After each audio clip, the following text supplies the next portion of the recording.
Hey guys, welcome back. We're doing part 2 of the B to the Turn, aka Bridgerton. For those of you that don't already know, this is the So Much Podcast. I'm your girl Key. I'm your girl Treasure. And guys, wow. Are we really saying that in this Treasure that it's the end of Lady Whistledown? Oh my gosh, there was... Whisledown got down. No, got down. But yo, this is crazy. Like, I did not see this coming. Like, from what we saw in the first 4 episodes, sorry. If y'all didn't watch that video, y'all are lacking down below. So y'all can catch up. So go back down below, watch that one first, come back to us. We're going to miss you. And let's do the full lowdown of what happened, break it down a little bit, and give you our thoughts on why this was the worst season ever. Whoa. I don't know about the worst season. Definitely the worst. Oh no. Okay, so let's get into this and why we feel this way. So, as we saw, guys, just a quick recap. It ended with him saying, like, well, they got a little bit freaky in the carriage. Then he's like, well, we're going to get married. And she's like, okay. And that's basically where it ended. Now, when we go back into the part 2 version, it is basically that he walks into the house and is like, yeah, we're engaged. And everyone is just like, whoa. Well, nice to see you too. Like, we just thought you were coming home from the party. Yeah. Single, but okay, sure. And everybody is kind of happy about it, especially Hyacinth. She's just like, oh my God. Because I'm pretty sure she was like, well, obviously Penelope was integrated into their family. Yeah. And known as like Eloise's best friend, so she's like, oh my God, you're my sister, you know what I mean, you're like, my sister. So she's like had like the kid reaction to it, which was nice. And Eloise was not too happy about it. Now, besides the fact that Eloise was mad at Penelope, you know, for her own reasons, and they're good reasons, I just thought that her being like, oh, so were you my friend just to get to my brother? I never understood why people got mad if like people caught feelings for their family members. This is what I'm saying. Like, I'm around you just as much, not just as much, but like I'm around you and around them a lot. And if they're attractive, like obviously the feelings are probably gonna rise there. For sure. Why do people get mad? I don't understand that boundary, but I don't know, maybe I'm weird. Yeah, no, and just to talk on that, I think that was a little like caught so much out of left field, because it's like, seriously, like, I've spent how much time with you over the years, and it's like, if she's seen Colin, it'd be like a little couple, probably like a little talk here and there, and then go back and hang out with Eloise and read the book. Like, come on. Like, the way she put that in question was a little bit there, but I get it from where the space that she was coming from with this whole thing. So she was just more or less just on the defense 100%. Yeah. So, but and it's like, I don't think I can trust you at all. So, like, is it? Like, I guess kind of thing. But I don't know. I'm glad. I actually think that if they were still friends, it would have been way worse. Exactly. So it was good that they weren't friends. So then it was like, whenever they did become friends again, you had to come back with me, your brother's wife. Yeah, exactly. And the thing is, like, would you expect her not? Like, the thing is, to me, everybody was surprised, yes, because, like, they were friends, and, like, obviously with this whole thing, how it came out that he was helping her, and basically she got disgraced. Is anyone else really, other than that, would anyone else really be surprised that she would fall in love with him and actually be like, yes, I want to do this? Because Eloise, come on, you're smart. You're the wisdom of the Bridgerton children. Like, really, you didn't see that coming. Like, of course. Yeah, and then on top of that, Penelope did express that she's always wanted to get married. Thank you. Who, like, logically, who is she going to turn to? Obviously, I think it's just natural that she was going to have a crush on Colin. Or one of the brothers. You have so many. That's what I'm saying. Like, this is what it was going to be one of them. Basically. Them too. Right? So then, continue on with this whole story, she basically tells Penelope, like, you have to tell him or else I'm going to. And she's like, no, I'm going to tell him. And the type of person he is that we see at this kind of point is, like, he's really good, like a really, really good, he'd be a really, really good husband in the sense that he always checks on her and he's always, like, pretty close by. He's very good at reading her and knows, basically, ever since Eloise gave her the timeline that she needed to tell him. Yeah. And put her on the clock, that something was up with Penelope. And so he keeps asking, and he's very good at understanding, like, I guess her cues, because he'll like look at her and then be like, okay, I need to go to her and be like, what's wrong, and, like, you know, us girls never say it right away. No. And obviously we know why she's not saying it right away, because she doesn't want to ruin the fact that she finally got her man. No, for real. So Then things get a little bit more complicated. As we like to say, which is where now it's starting to get really good at this point. Because I'm not going to lie, the first 4 episodes are like... I honestly, like, and then it goes, the second part was honestly dragged on for me a lot, where I was just like, oh my god, like, I don't care. Yeah, like, I don't know, I just felt like it went like this.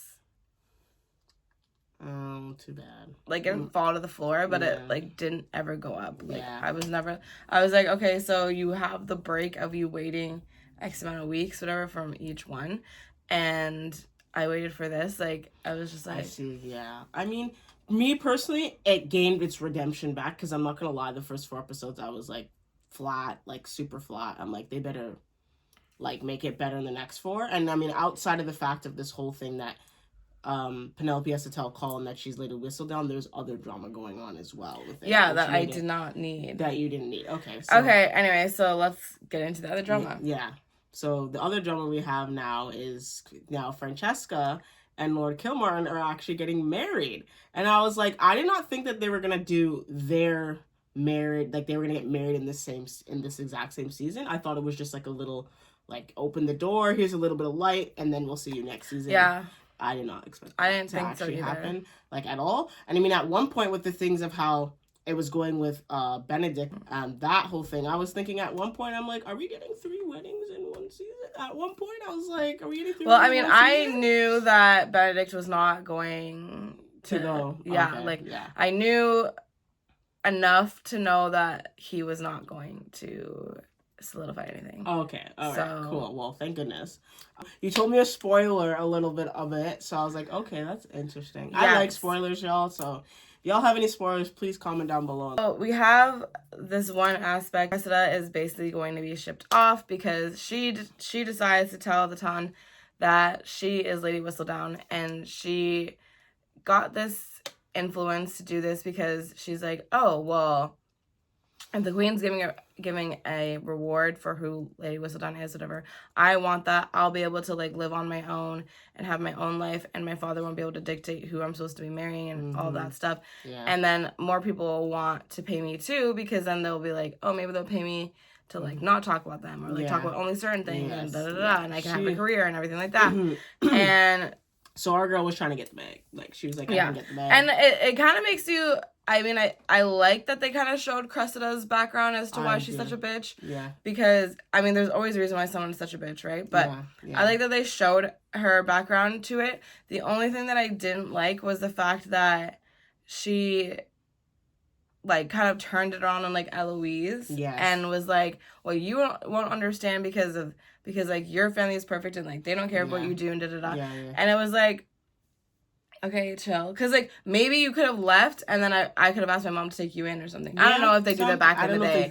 I don't know. But, like, you know. Or, like, maybe I could have been like, oh, well, like, I'll go too. Because Eloise wants to travel the world anyways. This is what I'll go too, and, like, it'll be easier and stuff. And, like, all Eloise was trying to do was just be like, you don't have to be a mean person, like, a mean-spirited person to get what you want. Absolutely. And she just, you know, didn't want to listen to that. And obviously, you know, burned that bridge. Her mom is conniving, so her dad's conniving, so what else is she gonna learn? Obviously, how to be conniving. Yeah. So, in the end, she got, like, bit on her ass. Yeah, like. And things did not go so great. But also, too, it was kind of like, basically, once Penelope tells Colin about it, they're married, and he's still just like, okay, well, I'm gonna stay with you, but, like, I don't trust you. But I don't trust you because I don't want to ruin you for the town. So I'm gonna stay with you. But to my respect, and he still loves her. Yeah, he just upset with you and can't believe it. And I think it's more of like the shock. Yeah, the shock of like, oh, you're not who I thought you were. Yeah.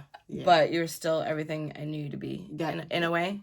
Exactly my point. So he decides to stay and everything like that, but, like, they are not in a good place. Yeah. But once, like, he hears about the whole Cressida situation, he's the one that's like, you know what, fine, you're my wife, like, I'm obviously gonna defend you. Ride you. Yeah, ride or die for you. Yeah. Let's go. I'm about to go talk to that hoe and fix it now. So he goes and tries, and, you know, he kind of looks like he's breaking through. Yeah. But then Cressida's just like, no. you don't know what I have to face if I like ever let this go. Yeah. And I just think that like whenever she decided to up the price, I was like, girl, no. I thought like they're gonna give you what you originally asked for, but then like you saying like you want to up the price and like, oh, by the way, like trying to add more demands to it. It was like, if you didn't get the money, it was kind of a bigger detriment to you than if you didn't get the amount. But then it's like, so I'm a little bit, I agree with you, but I'm a little bit on the other side of the fence where I'm like, she was smart to do that because now you're negotiating. Okay, so now that you don't want to give me what I want now that you actually coming here trying to get me to quiet it down, okay, I actually have some power here. I'm gonna up. Yeah, you know what I'm saying? But she upped the price. Conniving, but she upped the price, right? Yeah. And then it was like, well, no. Penelope didn't want to do it anyways. Yeah. But she upped the price, and then it was like, okay, but if they did not give you the money at all, it was lose-lose. To be honest, for her, she had to go for it, if that makes sense. But she had to go. Penelope was always going to say that she was Lady Whistledown. Yeah. So she was already like, you know what? I did this to myself kind of situation. Mm-hmm. I need to come clean, even though to me it ruined the show, whatever. But I need to come clean. And so, no, we're not talking about her at all. Like, I'm just going to go. Now, Cressida, this was like her last chance to stay. And if she didn't get it, which, like I said, like she didn't know where Penelope was at, so Penelope was like, well, I'll just say it myself. She didn't have actually the cards that she thought she had, basically. So that's why I'm like, if she was like, oh my God, no, like, don't tell her, whatever. I'll do anything. And then Cressida did that, then I'd be like, okay, fine. But she was like, well, fine. We'll see what happens. You know what I mean? Like, she wasn't really on the ropes because she was already going to confess. Her husband already knows and hates her, so what is the point of, like, not? Anyways, so that whole thing happened with Cressida. She gets screwed. And I guess it's one of those things where it's like, okay, well, rightfully so, because, you know, a lot of people don't like Cressida for good reason. People don't like her, but I'm like, what would you do if you were in that situation? Like, would you be, like, humbling and be the most humble person knowing that your father wants you to marry, like, a 70-year-old? The joke like, is with Cressida, like, though... okay, yes, I understand that, but, like, the joke is with Cressida is that people don't like her because she's such a bitch. And, like, men don't either. Oh, rightfully so. But she's not attractive to men, so it's, like, it's her own fault. Like, and then, like, anyone that, like, smiles at you or whatever, you kind of, like, instantly go to them. Like, you don't actually have a goal of a person in mind, like, you know, and like, you know what I mean? It's not genuine at all, and I feel like people see that, so then no one goes to her because she's not ugly, she's blonde, so it's like, what is the problem here? And it's like, okay, it's literally you. Attitude. It's so it's just like where she comes from, like her parents. It's like she can't even, and she doesn't try and like, you know what I mean, like. I mean, you know, whether you want to say Francesca's prettier or, you know, whatever the case is, it's like Francesca was able to find, like, two people, like, right away and be the diamond. Sure, it's a diamond, and the queen helped with one person.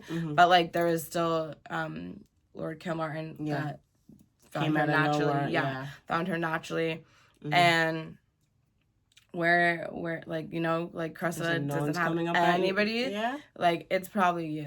It probably is you, and I do feel bad. But again, and you could have found someone older, just not 70. That 70. Still wants kids. Not for 70. Whatever. Like, you know, he's not gonna live to see them. He still wants kids. Yeah, but I was like, girl. He was like, Kate, no music. We don't go to parties. Like, basically, I don't like color. I don't like color, so you have to wear like this color thing's gotta go. Yeah, I'm like, homegirl is. To be honest, it reminded me of like kind of a similar kind of situation to what Lady Danbury was kind of in, like, with more or less her 100%. Husband. Nor less her husband let her go out and stuff, but, like, this with the whole Cressida, I'll be like, yeah, girl. Well, I need to get still... the heck out. It's still borderline, so... Yeah, no, I felt bad for her. So I was like, I kind of see where you were going with that. Didn't work out, which it never does anyways, so... She gets shipped up, she's gone. Okay, so let's move on to probably my favorite side story. Which is? Can you guess? What else happened? Kate and Anthony? I love Anthony, but they didn't really have much of a side story. Like, wow, they had a baby. Like, that's natural. What's the other side story? It's a mature story. Oh! Lord Anderson and Lady Bridgerton. Oh, yes. I love that. Yes. That was actually great. Oh, I love that. That was probably the only side story that I liked. Honestly, I liked Portia's side story and, like, her and Penelope kind of, like, reaching a middle. I liked the sisters being pregnant. I like them having all that family normal conflict type thing. I really like that. And then I like the fact that they I don't know if some stuff is like pulled out of the books or not, or I don't know if this is in the books that she remarries or like goes for a new love interest. I don't know. But I like that they did it because it's like she just is such a believer in love, and Edmund's been dead for so long that it's like there's some people that were like, no, I was married once and I'm never gonna be married again, and like I'm tied to them forever. That's the promise that I made to them. Right. And I think that is crazy. I don't think that like, so if you live for another 60 years, you're supposed to stay single. Like, if anything, just believe that they were reincarnated and then you're gonna find them another person. You know what I mean? Like, true. And you know, obviously you can fall in love with different people for different reasons at different times and everything like that. Doesn't mean that person wasn't the love of your life. Absolutely, it doesn't. And you were definitely the love there. It doesn't degrade it anyway, and like it doesn't degrade it at all. So I'm in agreement with you. So yeah, I love that they did that. I like that Lady Danbury and her brother kind of squashed their drama, which there was some speculation that it was kind of ridiculous that they made such a weak thing drive a wedge between them because he was 7 or something. Yeah, and told on her, which is like, well, he's 7, seeing sisters sneak out at night and knows women are not supposed to be out. You know what I mean? He just knows the rules. He doesn't know like what. You know what I mean? Yeah, he doesn't know like how bad it is that you were matched with someone that was 2 times your age. You know what I mean? Yeah. So he's 7. Yeah, like what is he gonna do? I think that they made it really, really petty for her to be that mad at him at that age. And it's like we obviously know what her husband was like, but like I think it was petty for you to be that mad at a 7-year-old, and the drama had not been squashed for years and years and years. Yeah, that's crazy. No, that's wild. They could have done a better job. They should have given us way more. They should have they should have given us way more. Like they should have been like, oh, I know you're the one who found him for me. Like that would be like a good. That would be a good reason for you guys to have drama for all those years. But like the fact that you told father that I sneaked out. Well, I'm 7. My sister's leaving. I don't want her to leave. I'm 7. My sister's leaving, and like women are not supposed to be out by themselves at nighttime, especially. Yeah. So I'm worried about your safety. Yeah, I agree. That was because I love you. Yeah, that was no. Yeah, that was not good. On that so I'm glad that was squashed, and I like that they had that like kind of like nod off to Queen Charlotte, where she's like, you know, I guess I can't really say too much because I loved your father kind of thing. Yeah. And she's like, you're my friend. You're a good person. This is my dad. He's a good person. Yeah. And that's as far as I need to know. Yeah. And I love that. Oh, I love that. That it didn't a cause a rift in the relation. Oh, I love that whole thing. Because in the end, you're kind of like, Lady Danbury, really? You're going to give me the side eye for your brother when you go out with my father when he was married? Yeah, like... Even though my mother was such a bitch. Yeah. Like, really, girl? So, yeah, but like I love that they had that understanding. And like one of the most like sincere and like heartwarming things is definitely like, obviously like Violet's love for her kids and her wanting the best for them. And it not being about nameage or anything like that. Yeah. But... like just how genuine she is with just everybody around her actually like essentially it doesn't even matter kids or not. It's like she's very genuine and like wants the best for everybody and she's like kind of like you like just like a sweetheart kind of. This was not supposed to be about me. No, but thank you. She has like that like warm within type of thing. So thank you for the compliment. I really do appreciate it. But yeah, I agree with you. Like, and it just, to be honest, I just love that Lady Danbury and how she interacts with the kids. It's like, that's auntie. Like, if we were to say it, that's auntie. Oh, that's auntie. That's Auntie Danbury. Like, auntie. Like, you know what I'm saying? And the fact, what I love so much about Bridgerton is how they have the interracial coming in, and it's in every kind of aspect. Their story together is that, she kind of got the little twinkle in her eye, and she was like, oh, you looking at me? Like, oh, do you want to, like, you know what I'm saying? And I think that she actually needs a storyline outside of her just being, like, mama bear to the cubs, because eventually they're all gonna get married and potentially, you never know, all leave you, so then you're gonna be alone. So it's kind of like, okay, that doesn't seem like that'd be good for Violet. So I was like, okay, it's good that she'll have something too. And then again, it's your best friend's brother, so it can only go. And then it was funny how Lady Danbury was like, well, if anything goes wrong, I'm picking her over you just so you know. Literally. That would be literally like, that's what Eloise should have said. Like, well, I mean, her and Penelope weren't on good terms, but I would just be like, listen, if you get with my family member, I'm going to tell you right now who I'm going to pick. Mm-hmm. unless they do something really, really wrong, but, like, don't come to me at all. But yeah, so what do you think about this match, like, Lord Kilmar and Francesca? We didn't really talk about it so much in our part 1, so in our part 2, what do you really think about this match? And I know you know the spoiler. In part 1, in part 1, I loved them, because I liked that they had, like, the same, like, okay, silence, and it was kind of like, they could read their silence, and it was like them talking, like, they kind of made silence, that sounds so cliche, but they kind of made silence, like, a character in the relationship, and, like, a bond between them, and so I like that. I was like, oh, that's a cool take on, like, how to make people fall in love and, like, show the audience why these people are right for each other. That's an interesting take that they put for me, so I really liked it. And then, like, in the second one, they just ruined it. This is not her true story. So. Yeah, right. I didn't mind it. I didn't think that they were gonna get married either, and then it was kind of, like, weird because Francesca, who doesn't really like to talk, who doesn't really like to share her opinion, was all of a sudden just like, well, Mom, you need to go talk to the Queen and, like, do it now. Yeah. Mom, no, we're actually going to be moving now. Mom, I want to get married next week. And it was like, this. Like, and I was like, what happened to her personality? Like, is he making her say all these things? Yeah, like, she's in why does she, like, you know what I mean? And it kind of, I didn't know if it was, like, just the actress's choice to make her look kind of, like, scared. And it reminded me of scared, like scared abusive, like, he's really demanding kind of thing. Yeah. Then it reminded me more so of her just being eager to start the rest of her life. And so it made me, like, be taken aback kind of, and I'm like, what is going on over there? Yeah. Like, no, for real. Yeah, she started to get. Because why is she getting so, like, and it's like what the like. That's weird, because she didn't even have the same looks that they had in the first part of it, where they'd have those looks and you're like, okay, yeah, they're, like, falling for each other. That didn't happen anymore. No, it didn't. And you kind of saw that she was not at the place where she really wanted to get married, where she felt like she was in love. Like, Violet asked her to, like, look inside herself and be like, is this really it for you?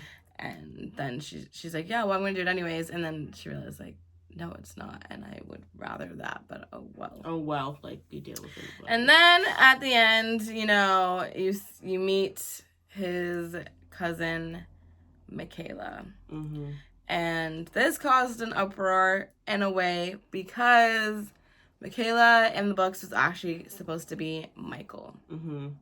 And so now, it makes you question, I mean, I guess maybe, like, the gender swap was their way of including inclusive, including the LGBTQ whatever. But the problem is that the problem that I have with this whole thing of them doing the gender swap is, like, well, how are they gonna get married? Because she's married, she's married. Already. Francesca is married at the end of all these books. Like, she's married. So how is that going to be included? Because I don't think that it would be right for them to have a gay marriage in this. No, it wouldn't make sense in that time. It wouldn't make sense in the time. And so, whatever, have all the gay sex you want, have the threesomes, have Benedict exploring, have, you have Brimsley and whatever his person, whatever it was. That's all good and gravy, because obviously there was gay people back then. Yeah. But for you to ruin her story and it just be like, well, then she doesn't get married then. Yeah. And I'm like, well, she was supposed to. And I don't know as far as, like, did Francesca have kids? I just saw and, like, read online that everyone ended up having kids. Yeah, I remember seeing that. Maybe, I don't know about Eloise, but I know everyone ended up having kids. So then I'm like, well, what are you going to do with that now? Yeah. So kind of making a detour somewhere where it didn't really need to kind of go. But we'll see how they... I don't know why they did that. I wish they actually made it just be like, well, this was actually the girl. Yeah. Like, they made Lord Kilmountain the girl right now. Yeah. And then she sticks with her and is kind of like, oh, well, we have this silent thing in common and I don't really like anybody else. So, like, keep it on the little wrap. And then she meets... Yes. What is Lord Kilmountain's first name? John. So then, John. Okay, so this is Joanna, right? So I'd like it if they did, Joanna, and, like, I'm just sticking with her, and then it's kind of, like, Violet kind of suspects, like, why are you sticking with her so much? Like, it doesn't seem like a friendship. Yeah. Then, at the end, it's like, meet my cousin Michael. Michael stays the same. Yeah. And then, the story can continue. And if you want to do a gender swap, that would have been so much better, because she didn't want to stay with thing anyways, because she didn't have that feeling that her mom had. So that would have been better. Again, Bridgerton, call me up, whatever. I'll be happy to write some things down. No, for sure. Like, just give me your input.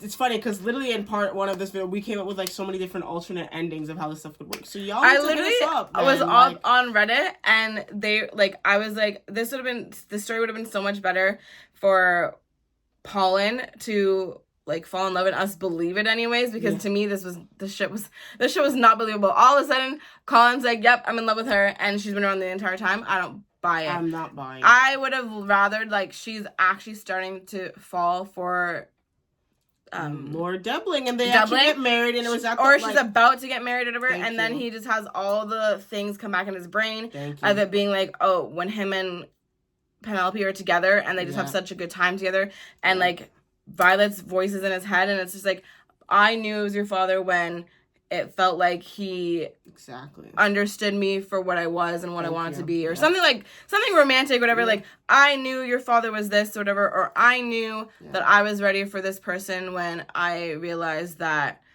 I don't enjoy life as much as without them. I realized that, well, or like whenever he keeps looking at her because, you know, he's helping her, so he has to like survey what's going on, and Violet just sees it and takes this for something else, and she's like, you know, Penelope's always kind of whatever, and she puts it in his head.